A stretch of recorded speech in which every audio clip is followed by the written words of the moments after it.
Ladies and gentlemen, welcome to the Main Event Fightcast. I'm your host, Vega, alongside my co-host, Coach Mike. And yes, we've been gone for a couple weeks because we were busy promoting movies and driving cars. You know what I'm saying? So it's been a good time. I just recently released 2 films, The Bird and the 9 Lives and Nico, which are both streaming on Amazon Prime.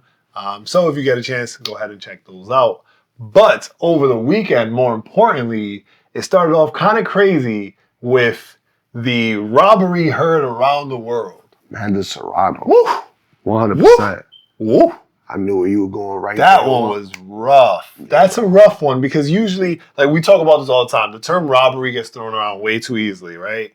And I did the silly internet thing where people are like, yo, rewatch the fight without the commentators on. Because I'm like, maybe the commentators were tricking me.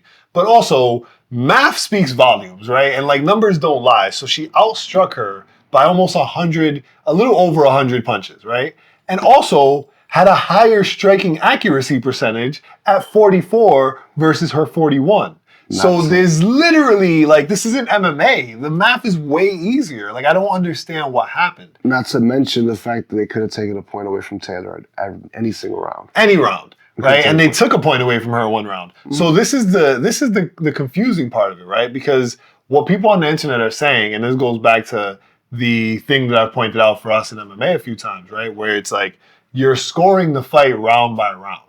So in theory, there is a possibility that despite the fact Serrano outstruck her, it could have all happened primarily in a set of rounds. Exactly. Right? So I then watched the fight again with that in mind. And I'm thinking like, no, there's no situation where I genuinely believe Katie Taylor outperformed Amanda Serrano. The glitch in that matrix about the whole no announcers, you have to respect the announcers enough to really like get swayed by them. If Roy Jones was swaying you, I guess. Right. But Rosie Perez is not swaying anybody. You understand? Not like, at all. Cedric the Entertainer is not swaying anybody. No. You feel me? Like, it's so... In what was supposed to be like, what is looked at as a gimmicky event because of the main event, which I don't even want to speak on, right? We don't have No. We got to talk on the main event. We got to talk... Because we got to talk on the main event only because Jake Paul earned a little bit of my respect, bro.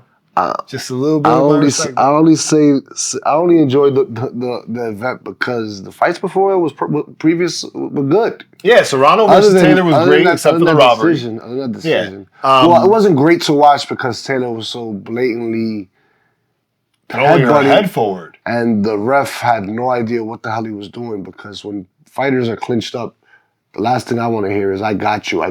Right. Like, what are you talking about? Give them real direction. Like, break it up. Exactly. Like, it's very, very direct. It's very easy. What's going on with these rookie-ass refs all of a sudden, bro? Yeah, I want to be a ref. I mean... I want to be a ref. I don't know what's the standards. I've always said this. There's certain jobs you're just not... You're not able to be mediocre at. Like, yeah. When people's lives are on the line, you can't be mediocre, right? Yeah, it doesn't make any sense to me. Which was weird that Herb Dean had a little bit of an odd moment with that Jhonata Diniz fight, because I feel like that should have stopped a little earlier. We'll get back to that in a second. That just kind of came to mind. Speaking on the main event, Mike Tyson versus Jake Paul. Now, here is my take that I don't really feel like a lot of people are addressing, and I think we kind of should, right? There's a little bit of respect we have to give to Jake Paul, right? Just a bit of respect that really has to be given, right? And it's in the idea that any point after the first round, Jake Paul could have obliterated Mike Tyson. Like, we all knew what we were watching at that point. Like, first round, cool. There's definitely a chance. It's Mike fucking Tyson. I don't think people are round like open to understand that because they're just like, oh, it's staged. Right, like, it's not staged, bro. Like, round 2. It's not staged because you don't get it. You don't see how sad what was going on. You don't see what's happening, bro. It's so sad. Mike Tyson just couldn't do anything. He couldn't. His legs obviously were injured. They were chopped. In the beginning, you see him do his head movement and all of that, and then after a while, I was like, I can't even do that. He didn't have either the gas or it was just his legs weren't gonna make it. And then moving away from punches, hoping Jake will just make mistakes, and that's it. And unfortunately, like, as much as we clown Jake Paul, he is a training boxer. So whether he's good or great or not, like, he knows certain techniques to do.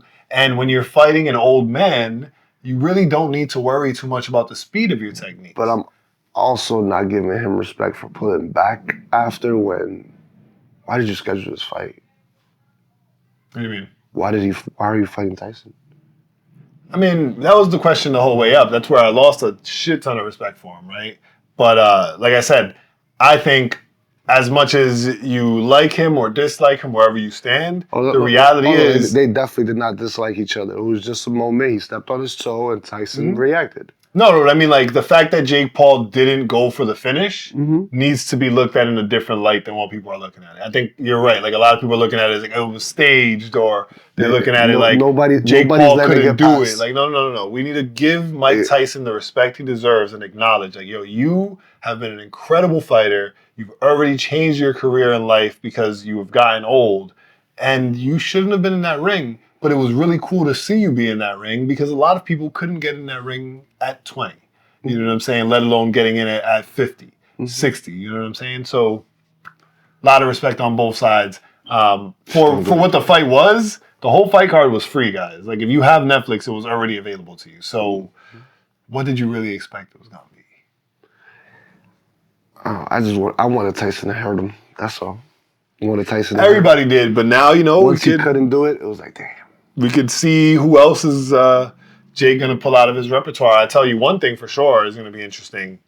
I don't think Jake Paul can avoid fighting Darren Till if Darren Till beats Tommy Fury. True. But I don't see Darren Till beating Tommy Fury. Darren Till's not a boxer. That's true, but he has been working on his boxing for a few years now. And He's not a boxer. No, Tommy Fury's not that great. Tommy Fury's not that great. If I remember correctly, Darren Till is the guy that had Wonder Boy complaining about oblique kicks. He systematically smoked them by just keeping them at bay with kicks to the legs. And you can't kick in boxing. Now you're telling me he's gonna after his UFC career goes to crap, he's gonna go be a boxer. You can't kick in boxing. I'm not saying he's going to have a great career. I'm saying it could be an interesting competition between him and Tommy Fury. He's in there against an actual boxer to a certain extent. Because Tommy is more of a reality star. If anything, Tommy regressed it. Because if you beat Jake Paul and then have a very close decision against KSI, I think you regressed. Because I feel Jake Paul beats KSI. Every time. But stepping into what people really want to talk about is the fight weekend that we had, which had a couple of really dope finishes and some weird performances. One specific one that sticks out to me is my personal favorite, Basil Hafez. Right? I don't understand what happened with Basil Hafez this week. Gun-shy. That led to the knockout that he was on the wrong side of. Because like you said, gun-shy is the best description. Gun-shy or waiting for an opening that never came. Or chasing a knockout he didn't need to be chasing. Yeah, like one of those things was happening because it's really, we didn't see a lot of volume. We didn't see the Basil that debuted against Jack Maddalena. We didn't see Della Maddalena. We didn't even see the one that showed. We didn't see the one that came up against Mickey Gall. Even though Mickey Gall started getting going late in the third round, and it looked like he got tired. But that was a question we had about cardio. We weren't questioning how he was going to open, right? So this whole opening was like, are you worried about your cardio? Are you just chasing the power strike to get a flash finish? 100%. Like, what are you looking for? If you told me before the fight, hey, Basil's going to get knocked out, I'm like, ooh, is it a gas out again? Right, that would be the thought. Yeah, that'll be the situation. I'm already thinking, third round knockout? Yeah. And you would have nailed it because even though it wasn't because of gassing out, that's exactly what happened. Third round knockout. And like I said, primarily in my opinion, because Basil really wasn't activated, which was shown rather quickly a couple fights later when we see his previous opponent, Mickey Gall, up against Bronx's own Brahim. Hold on, I think I said that wrong. Ramiz Brahimaj. That's how it was. Ramiz Brahimaj, who came in with... It was a beautifully landed, questionably thrown punch. Well, he got in the pocket. And that was as in the pocket as it gets. Took a punch to land a punch, but his punch was better. His punch was better, more accurate, and Yo, that shit landed right on the button, bro. Whole fist was right where it needed to be. The sweet spot right there between the eye line and the ear line. Right there. You catch him in his night-night, and that's exactly what he did. Yeah, he might have sent Mickey Gall to retirement, bro. NDC or something. Retirement. The way he folded Mickey Gall, yeah. I don't know, man. Mickey Gall didn't have a flashy or stunning enough career. I remember he's on a 3-fight losing streak before this. He's 7-7. Right. That's so I also believe he's getting cut. And one of those wins is against CM Punk, so he's 6-7. And that was the win he wasn't supposed to get. Yeah, I don't think CM Punk. Bro, they primed CM Punk and they thought this was going to be the best person that he was going to be able to beat, and he got smoked. I also think that was questionable because even if CM Punk would have tried to wrestle him, he would have ended up getting choked. Exactly. So it was like CM Punk doesn't belong here, respectfully. I mentioned it a little bit earlier, Jhonata Diniz and the damage that he took. I've never in my entire life, I don't know if anybody else who was watching the fights this weekend has seen this before, but I have never in my entire life seen a cut on both eyelids in the same fight. Mm-hmm. Both eyelids and the bridge of the nose was cut. Like, that was crazy. He had a cut under the chin. Like, it was a lot of really sharp elbows. So you questioned if Herb Dean should have stopped. Why didn't Herb Dean stop the fight? That's what I'm wondering. I would tell you that I didn't see anything that Herb Dean had to absolutely stop the fight. It was getting the blood shooting out of this guy's face and him just throwing his arm straight in the air. It was getting close, but he was there. Now the difference is something that we might have to order the rule book about. Like the coaches helping him up gives you it doesn't give you the information you need. No, it gives you all the information you need. That boy can't fight no more. No, but they let him try to get up himself, they would have seen he was concussed and not able to compete anymore. But that's the same thing that happened regardless. If you pick up your fighter, they're clearly in bad shape. Like, in my opinion, and we're going to find the rules eventually. Not if you don't wait for it. If you don't wait for him to go, to try to get up, and then you're like, oh, okay, I got him up. But nah. No, either way, it's bad. If you have to rush in to get your fighter off, you should be throwing the towel. I see what you're saying, but what you're saying is the intention of the coaches. They're not supposed to come get him, but apparently it's not a rule. So yeah, you're supposed to be able to go get your fighter because when you go get him, you should be throwing the towel. The problem we have is that the rule is not. If I feel I have to go get you, I should be throwing in the towel. You should be, but the rule is not that you have to. And that's where I think you're like, oh, there should be a rule that you have to. No. I'm saying the rule should be you go to that corner and your fighter gets there. If he can't get there, he can't compete anymore. Yeah, that's what I'm saying. So you're saying as soon as if your corner has to run in to help you, there shouldn't be an option of whether you throw the towel. It should be mandatory. You just threw in the towel. And I feel that sounds realistic, especially when we look at the situation. Like, yo, you got all four of your coaches helping you to the stool. You're still walking crooked. You have cuts on each of your eyelids. I've never seen this before. You look like your eyes are open and they're completely closed. Like, that is insane. Yeah. But on the fair side of things, this is what the ring and the ring time is for. By the time they got to making that decision, was he back? Yeah, that's what I'm saying. That's the problem. You gave him all that time to recover. That's why I say Herb should have stopped the fight. But it doesn't mean he's not concussed. It just means the worst. He might be concussed, but he's still recovered. If he recovered enough to start the round, we can start the round.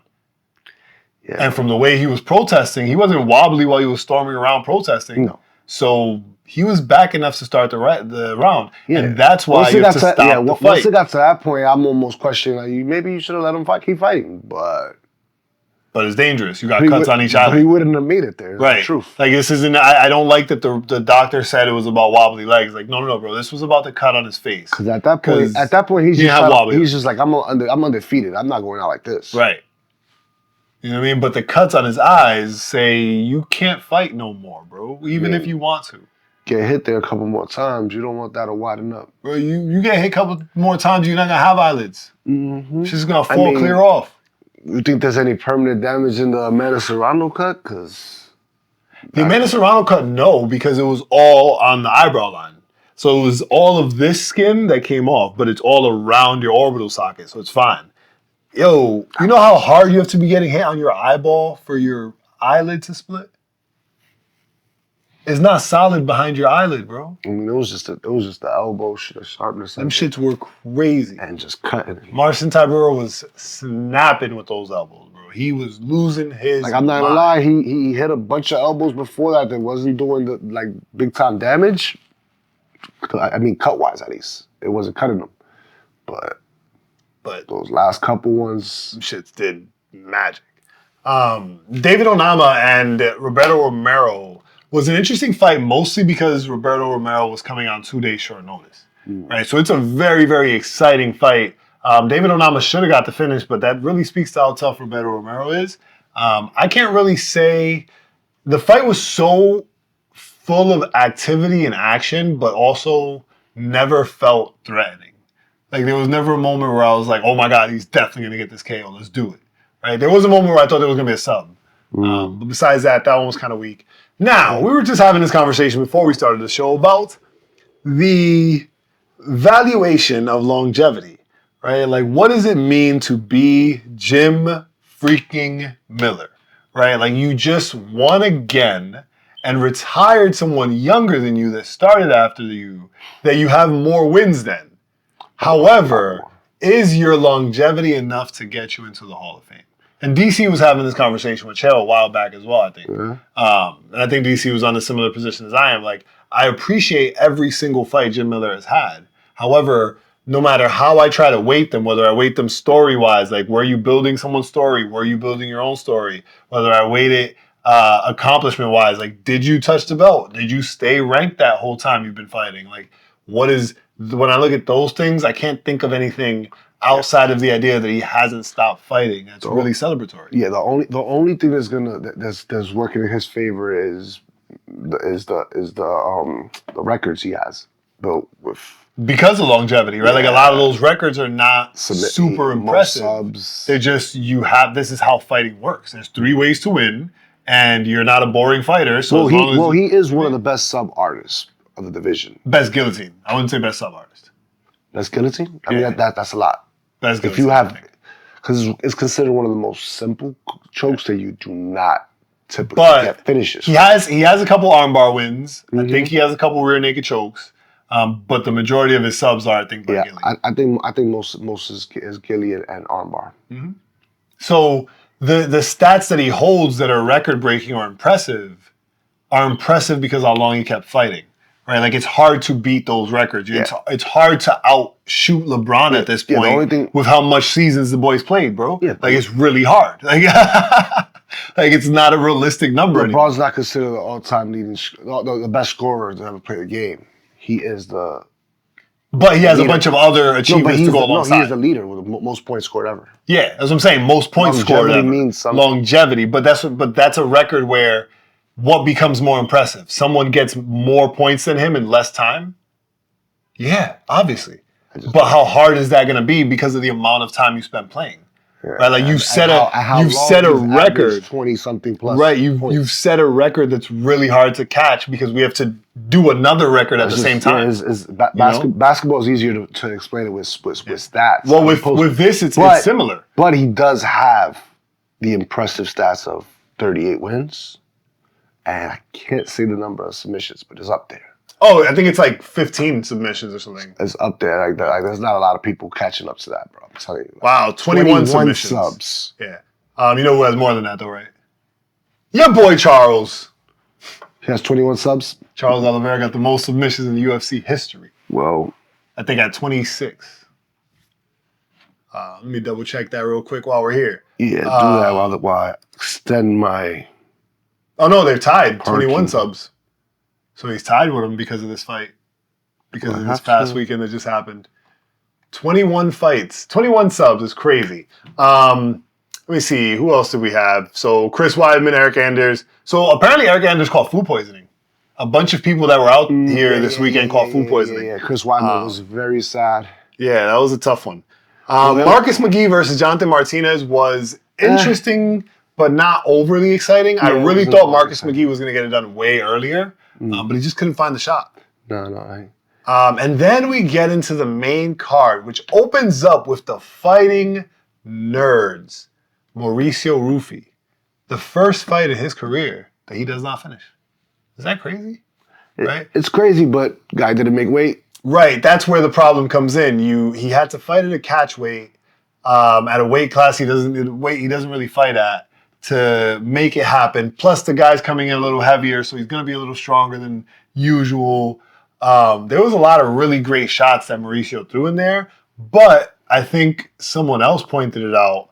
Cardio is still a question for him, right? Like, because he finishes his fight so fast, every time we've seen him go long, in this case, actually go to decision, he doesn't look good in the third round. Interesting. I want to see more of.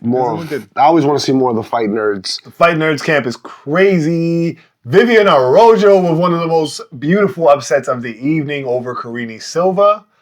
She really dominated her damn near everywhere. The feet, the ground, it was just all working for her. Then the most exciting fight. That's a wild thing to say. Yeah, because it's called sarcasm. Even sarcastically, that's a wild joke to make. Bo Nickal proves to be nothing of what he says he is. Bro, to be in the cage, like I don't want to continue dogpiling on him because I can't imagine what it feels like, bro. To be in the cage, don't do it, and hear people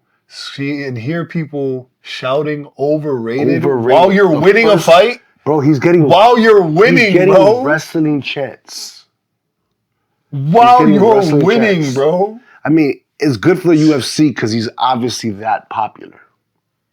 But popularity fades in the UFC. No, it's not the same as WWE. No. It's called the heel. Sports. It's called the heel. We don't have it the same way because right now, in your idea, the reason I say that is because they did that. The UFC put him in main cars every time. No, but that's where the problem is, right? In WWE or the heel idea, right? Because I'll even give it to other sports, right? Like Pedro Martinez when he was on his villain run against the Yankees, right? Like those work, right? Mm-hmm. The problem is those stories are written more so by the fans, right? So it works. Yeah. The reason people don't like Bo Nickal is complete opposite of fandom, bro. It's complete disappointment. And that's the fastest way to lose fans, especially in, unfortunately, the sport that has the worst fan base, because we really do forget how accomplished people are as soon as we get into the next fight. I see what you're saying, and there's definitely truth to it. But at the same time, if you were to see the amount of wrestling, like people from the wrestling world, like that I know that are like into this, like my little cousin's husband's friends, they're all old American wrestlers, and they just.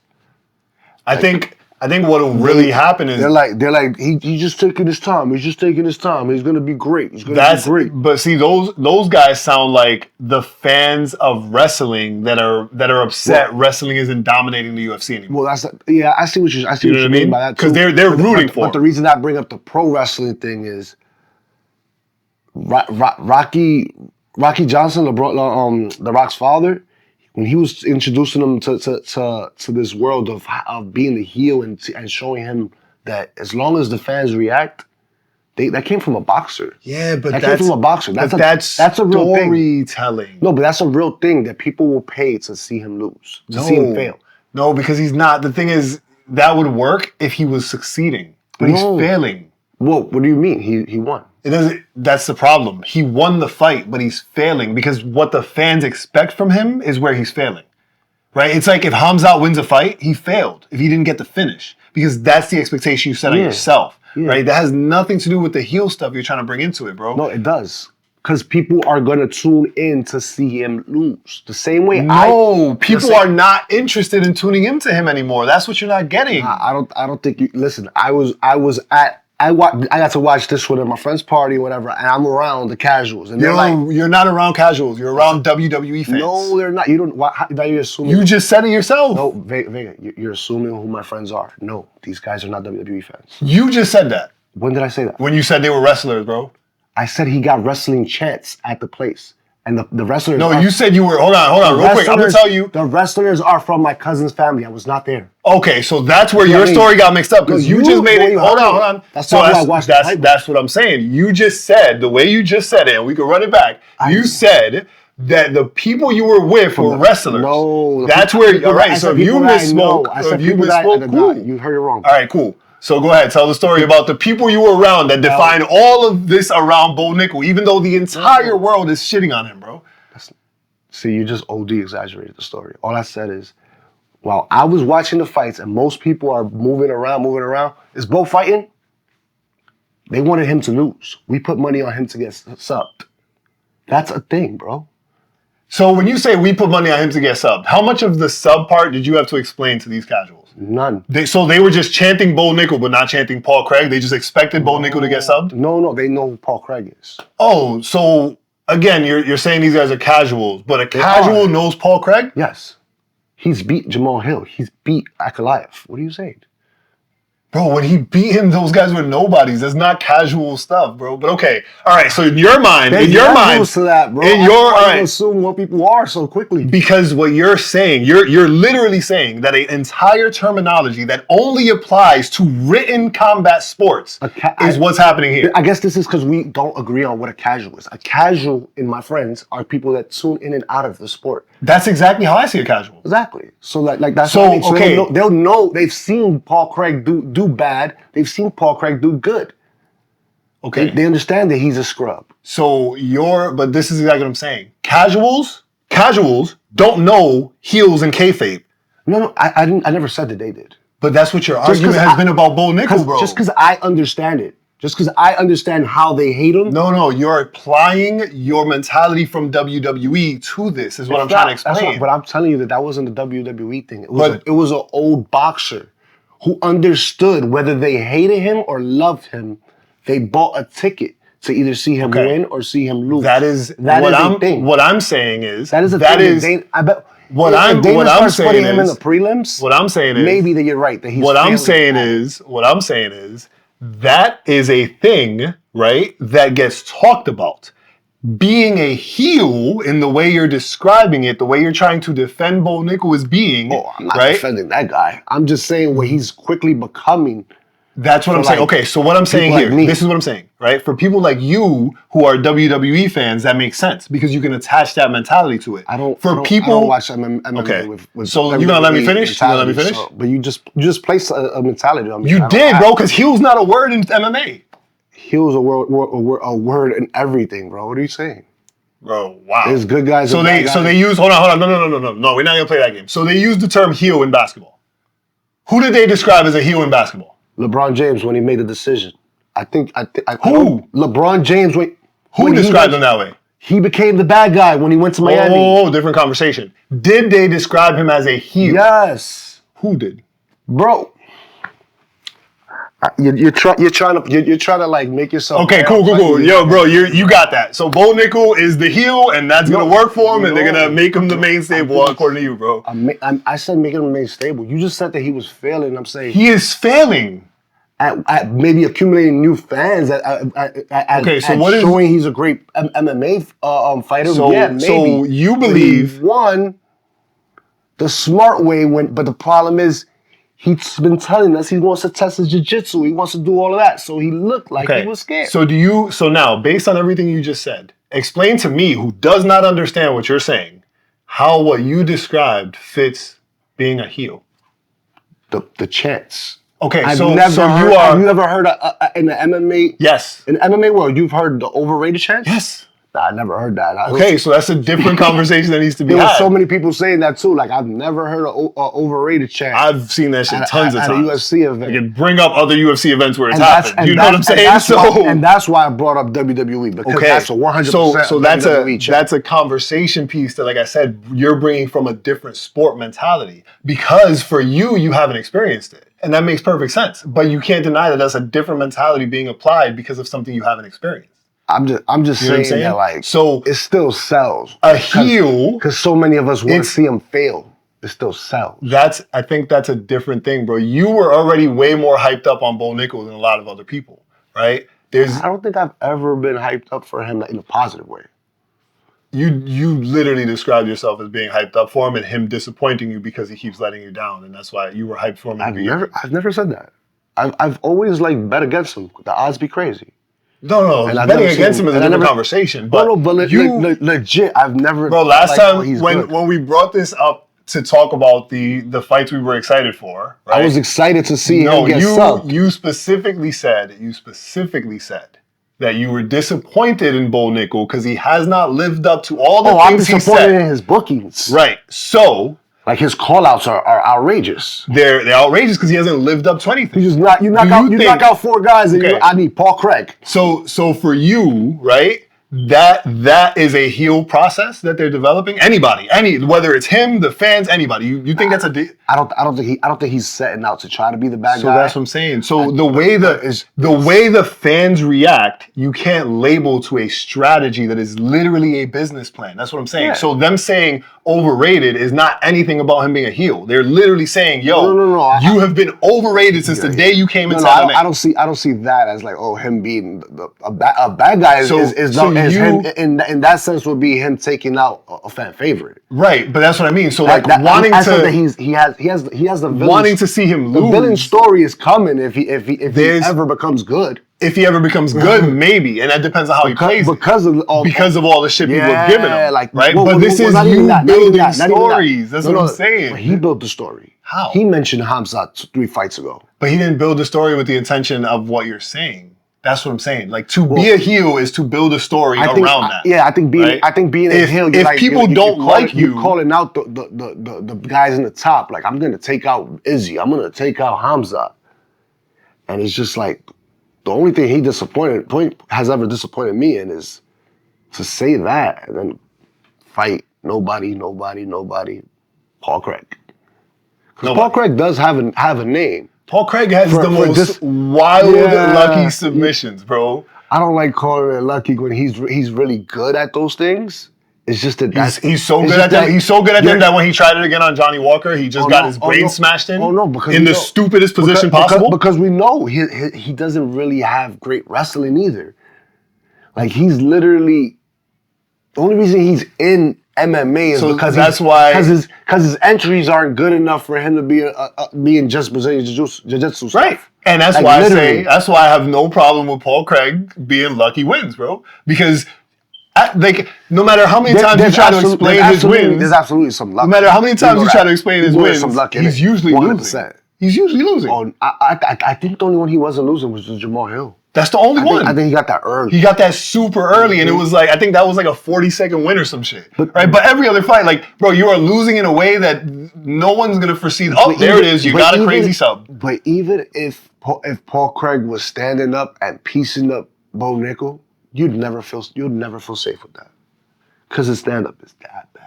Yeah, 100%. That him even getting confidence is like, ooh, he might get knocked out. Right. So this is where I'm saying the failure part for Bo Nickal is that he came out and specifically said, I'm going to test these things. Right? He's been saying, I'm going to be able to do these things.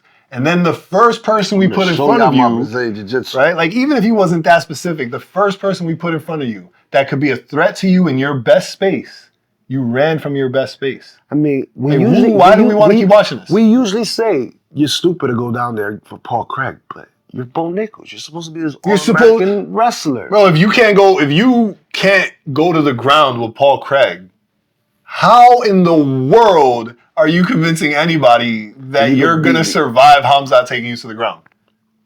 Or even fight him. At all. But this is what I'm saying. Like, it's not building. But listen to the thing. If you're unwilling to go down there with him, you're not even willing to get in the cage. Well, Hamzat, right? But that's what I'm saying. It's not building him in a way where people are interested. The build-up is it's building him in a way where the build-up nobody wants to see this. Like, we don't want to see you like. The build-up is bad, but I want to see if Dana starts putting him lower in the cards now. That's what's most likely going to happen, for sure.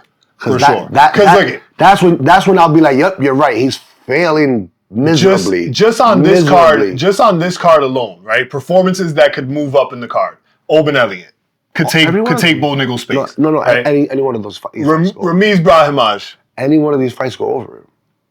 Any one of these fights. Nah, Marcin Tybura is getting kind of old, so probably not him. No, bro. You watched the fight. Would you not prefer to watch that over that? Anytime. All those fights is going over him. Would I have preferred to watch Marcin over Bo? That's a good way to put it. That's a good way to put it. I would have preferred to watch paint dry. Over what we saw. Definitely with Jim Miller, but that was already on the main card. Yeah. Roberto Romero or David Onama could get on there. Nah, Jim Miller wasn't main. He was prelim still. Oh, it was still prelims? Yeah. Main card was only 5. Oh, yeah. So Jim Miller could have taken his spot easily, because that was a beautiful performance. And I could almost say the same thing as much as I love Mauricio Rufy. Yeah, but that's not his fault. He just had to fight. He clearly wasn't gonna pull out because the guy was overweight.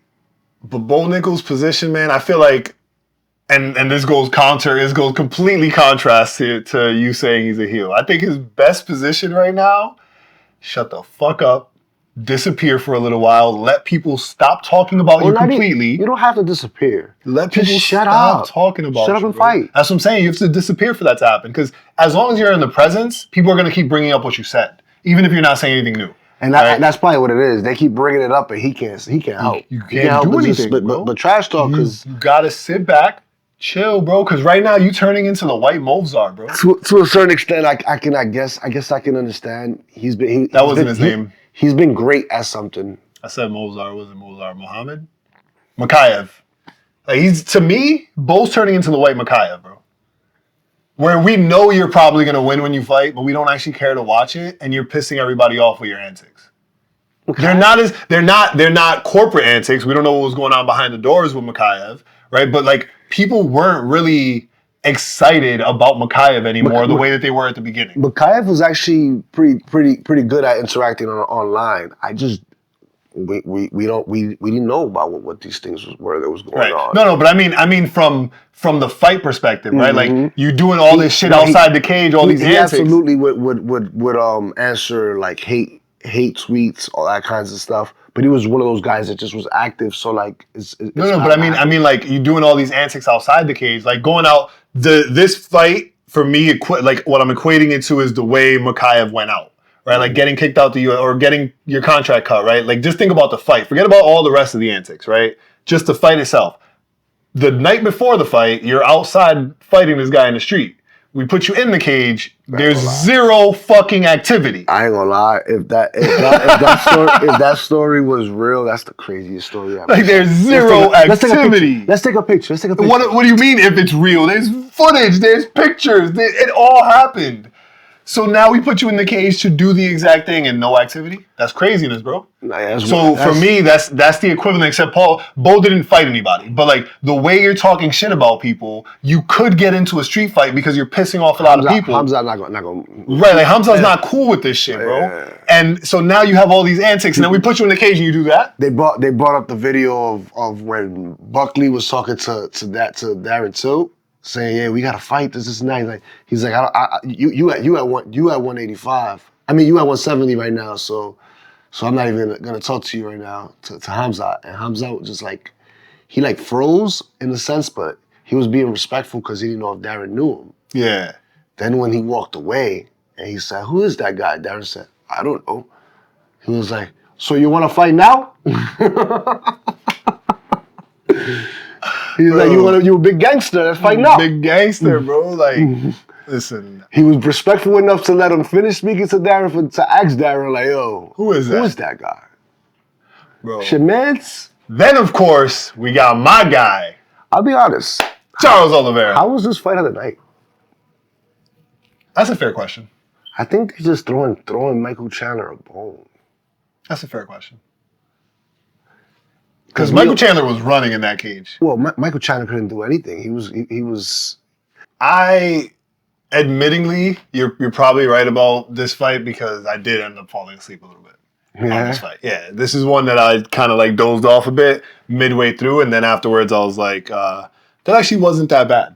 Like I reconsidered. It wasn't a terrible fight. Like it wasn't the Bo Nickal fight. That was terrible. Yeah, but like. It's not what people expected. And if we want to go back to dogging the refs, how many back of the head shots before you tell Michael Chandler something? Yo, bro, I thought the fight was going to get finished there. Mm-hmm. I was terrified. I was scared they was gonna do it because I'm like, dude, those aren't legal. The reason I was terrified of it is because if that would have ended that way, it turns us into a controversial night, and we don't need that. We don't need that for a Jon Jones Madison Square Garden night, bro. Like when you really look back on the situation of this whole night, it went off without a hitch for a Jon Jones event, bro. You guys. It went off without a hitch for a Jon Jones event, bro. No weird judges, no weird fucking calls, no weird, like, everything was pretty much golden, bro. I'm mad you pushed back on that. I thought that was easily the biggest I've ever seen Stipe. Nah, bro, I feel like it was an optical illusion. Like, it was the most shredded we've ever seen him, the most muscularly built out we've ever seen him. But Jon Jones was still the bigger guy. No, I'm not taking that away. Yeah. I'm just saying that he just looked way too. I also think you don't remember seeing him against Verdum. That was a while ago. The last time I saw him was Francis. And for that, he went super small. Really small. Right. I thought that was silly. Yep. But I think this was dumber. Yeah. I mean, this big against Jon. I think a slimmer, more active Stipe would have been better. Probably. But also, the way he pulled up for Francis, a younger Stipe would have been better. Because you're talking about the way he pulled up for Francis. That was 4 years ago. But if he would have came like light, and what I mean by that, like just being able to move better to withstand. I don't think that the weight was the issue, bro. No, I think he just would have lost a different way. I think this was Mike Tyson versus Jake Paul. The way Jon took him down on that trip was crazy. But again, but it's what I'm saying, like.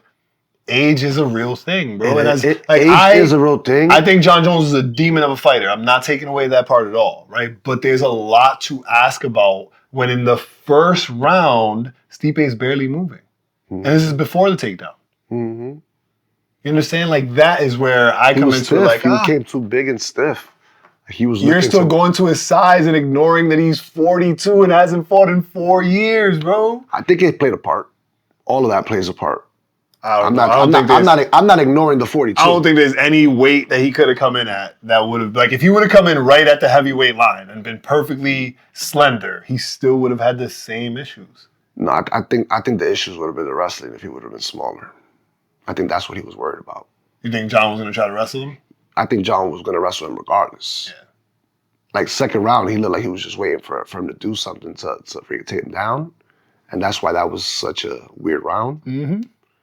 But overall, Jon looked strong, bro. Yeah. When he hit him with that left hand, the way Stipe reacted, I was like, maybe he shouldn't be in there. He shouldn't. And I'm like, can he take a punch right now at all? And then you look at the other side of him. It was an immediate whoa. I'm like, damn, a mountain grew right there quick. I'm like, nah, maybe Jon Jones is pretty powerful at that weight, but when you got DC saying, I was quickly worried for when you got DC saying that this looks to be the hardest Jon Jones ever punched, and he's not a hard puncher. Yeah, he's not. That doesn't sit well with me when it's happening against the oldest opponent he's ever had in the worst shape of his life, coming off 4 years of his boxing stance is a little different too. You noticed that, right? Yeah, because he wasn't fully there. No, I'm talking about Jon's stance. Oh, I was talking about Stipe. Stipe's stance wasn't fully there. This weekend, I don't have a lot of fights I'm excited for because it's an introduction to a lot of Chinese fighters. So I think the most exciting fights on the card are the main event, which is good for people who live in America. Man, you're talking about the label on them. They could still end up being great fights. I'll be interested to see these. No, I'm not saying that they're not going to be good. I'm just saying I don't know. You don't know who to highlight. Yeah, I don't know who to. Yeah, I don't know who to highlight. I don't know who to highlight, bro. Like, they got me with this one. No, I mean, there's a whole bunch of. On the main card, we got a couple guys I can highlight, like Carlos Ulberg versus Volkan Ozdemir. This should be an Ulberg fight. Ulberg is always fun.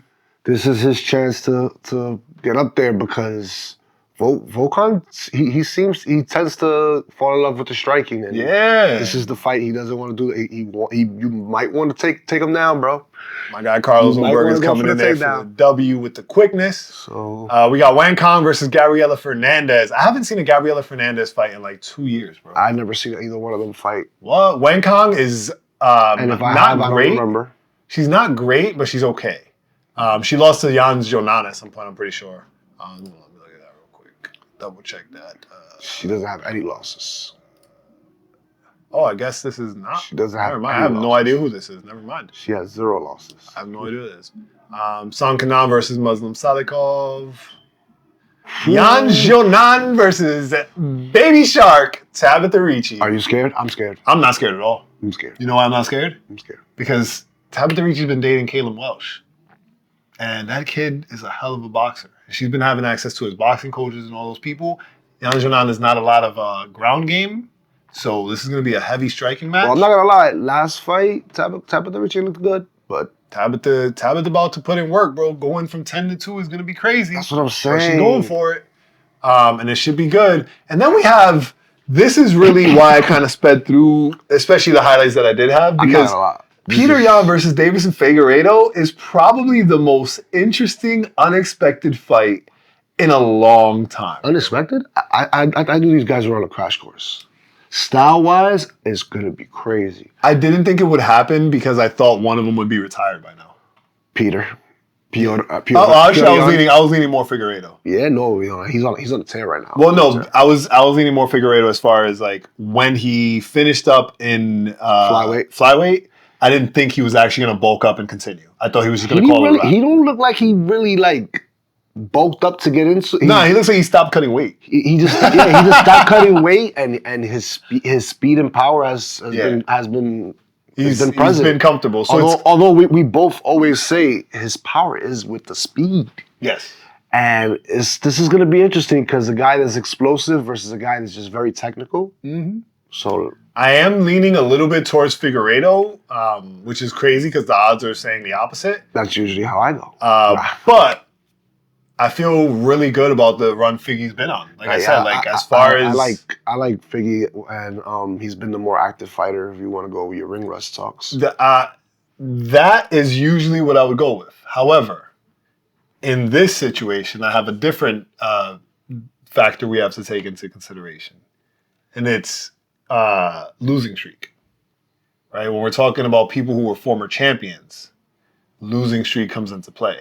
Because I feel like that extra fire that gets lit under somebody on a losing streak changes the dynamic, especially when we're talking about former champions. If this was a regular situation, about somebody that got robbed, right? Coming off of robberies, like it's a different situation. So that fire, even if he hasn't fought as recently as Figueiredo, his layoff is not as long as a ring rust. I just don't think this is a guy you want to be. You want to be rusty against in the slightest. That's why I don't think he's that rusty. Let me see. Because Davison Figueiredo's fast. So Peter Yan's last fight was Yadong in March, and Figueiredo was in August. That's not bad at all. Yeah, that's what I'm saying. He didn't fight that. I didn't realize he fought in March. Figueiredo was in August. So that's what I mean. Like I didn't realize he fought in March. And he got the. Oh no, he did get the win in March. That's right. So never mind. That losing streak part is over.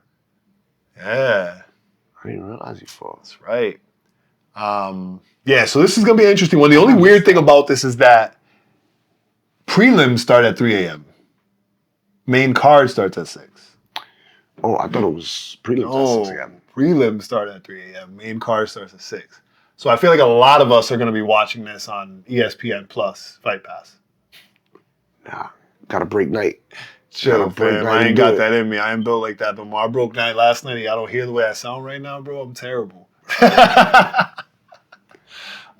night for it. I'm sorry to Wang Kong that I mistook you with someone else because I still haven't figured out who that was. So my apologies. But looking forward to the fight. You're the minus 500 favorite. So feel pretty good about that. Remember, she has a family. Because the odds have you murdering her. Yeah, just by murder. I think she's actually the biggest odds on the cards. We haven't seen the Tabitha Ricci versus Yan Xiaonan hasn't dropped yet. But biggest odds on the cards, and the odd makers aren't making odds. That would be pretty even, to be honest. Yan Xiaonan versus Tabitha Ricci? Mm-hmm. I don't know. that ranking. No, I don't get it twisted. Tabaka's going to be the dog, but it's going to be pretty close. Yeah, it's not going to be a big gap. It's not going to be a big gap, no. And just because her popularity, it might even out. Might even out a bit, right? Well, that's this week's episode, folks. Oliveira was the dog. On what? Against Michael Chandler when it first dropped. I did not understand. And it evened out. I missed that? When they first dropped the odds, he was a dog. Oh my God, that's crazy. It was a giveaway. That is why, quick plug to the homies, We Want Picks. Definitely become a premium member there. If you utilize the tools as effectively as you should, like I do not, you will do much better than a lot of people online. They got winners every week. I'm pretty sure they're rocking like a 60% win streak on the safety parlay. I don't know all the stats. They don't pay me for this. I just really fuck with the homies. If you want to make some money making bets, We Want Picks. But that's the end of the show. So we will see you guys here next week. Hopefully with a lot more sleep, but unlikely because 3 a.m. cards. So we'll see what happens. You can keep up with me at What Up Vega. There's literally tears coming out his eyes. Literally. Keep up with Coach Mike at SF Big Mike. Make sure you comment, like, and subscribe. And that's it for this week.